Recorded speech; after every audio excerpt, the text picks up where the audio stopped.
fouls when that happens. And Trae Young voiced his unhappiness with some of the calls he's seen so far. I don't want to get fined too much, but it's frustrating. There's a lot of missed calls that they missed, and but it's basketball. I feel that they're learning, and they're just. I don't know. It's frustrating. There's certain things that I agree with the rule changes, but then there's things that are still fouls, and guys are gonna get hurt. And that's why, especially a smaller guy like me who's going up against bigger and stronger defenders, they're using their bodies and they're using their legs and their hands to stop me. I don't know that I dislike this new rule. There's been a lot of complaints over the years that the NBA's become too finesse. It's too grouped for the shooters. It's too grouped for skill guys.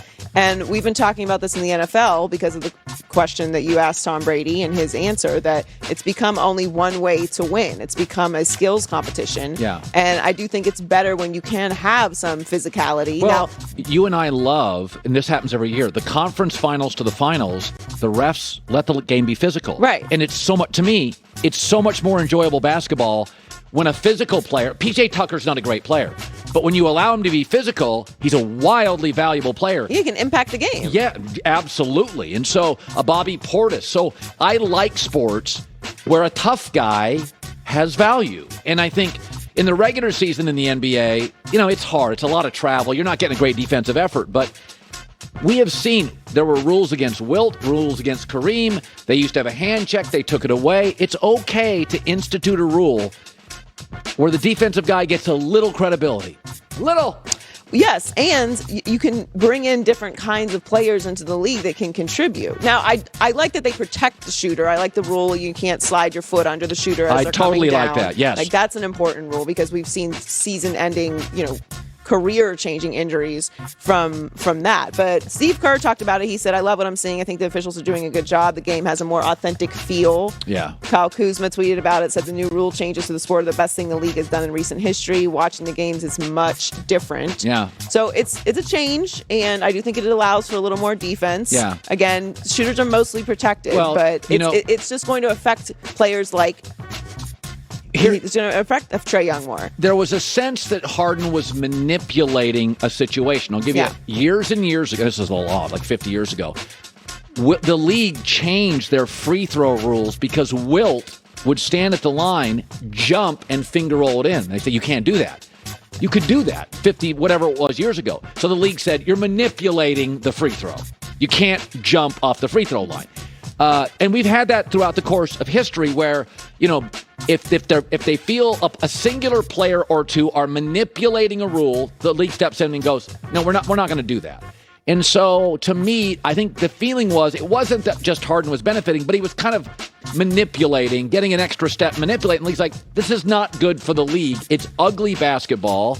And so I'm for it. I'm okay with rule changes. I like when leagues see things start to trend too far in one direction and just correct a little bit. And yes, it is going to affect some of those players that are benefiting on that spectrum. But as a whole, it makes the game healthier because it opens it up to different forms of players. Yeah. By the way, the Bulls-Knicks was great. I did not watch a ton of it last night. I watched it early, but we talked about this yesterday. We knew that was going to be a good game. It ended up being a great, great game with great defense. At the end, it was a really low-scoring, good defensive game. And how much do you love that Chicago and New York are? Oh, it's so good. The fans are so... Oh, it's great. Joy with the news. Well, that's the news. And thanks for stopping by. Table. Yeah. And look, none of us like divas, and I'm not calling Aaron Rodgers a diva, but none of us like the idea that one person has more power, control, or influence or say than someone else. Well, I'm here to tell you, for the first time in your life, life's not fair. Yeah. And if someone offers a service that is the 1% of the 1%, then sometimes they just behave differently, and you kind of have to tolerate it if you're in a competitive space. In our lifetime, the thing that's grown more than anything else in our lifetime is technology. Yes. If you, at a company like Apple, there will be 4 or 5 engineers that are literally working at a different intellectual level than everybody else. And creative level. And you just pay them more. And it's just like they get certain offices and they get certain travel. They're literally moving the stock price. Steve Jobs always had like 4 or 5 guys. You're moving the stock price. We've come to a point in this sport. Green Bay is 7-0 without Devontae Adams. Like, you just got to give Aaron what he wants. And if Aaron, by the way, he's going out after the game saying stuff like, when you wear the G, it travels with you. Just bend over backwards and get it done. Just stop being small town. He's a little California. Just get over it. I don't want to hear it, because for all this talk about how like difficult he might be, or his personality is condescending, whatever, man. Would you rather deal with that, or would you rather be a team without a quarterback? You know what's not difficult? Winning that game last night. Nope. What felt better? What felt better? I mean, you want to have a beer with your guy, or do you want to win football games? And I'm sorry, that's harsh. I happen to like Aaron Rodgers. I don't have any problem with his personality. I like having a variation of personalities and approaches and styles and height and weight and look. Like I want variety and diversity in everything, so that I can enjoy things in a different way. If you notice this with Aaron, I'm just throwing this out there. There's no proof or validation. But there's a reason that certain stand-up comics wear a tie when they perform, like Seinfeld does. Chris Rock dresses up. It's a performance. Like, you feel certain ways. Like, I could never, I'm much better when I don't like wearing ties. They make me feel rigid, but I don't like looking like a slob on the air. Aaron, this summer, acknowledged, I got to get into a space in my head. What's the space in my head? His look. He looks a little bit like a pirate. I mean, I'm serious. His whole look, this whole season, he used to shave after game. Aaron sort of looks like a rebel.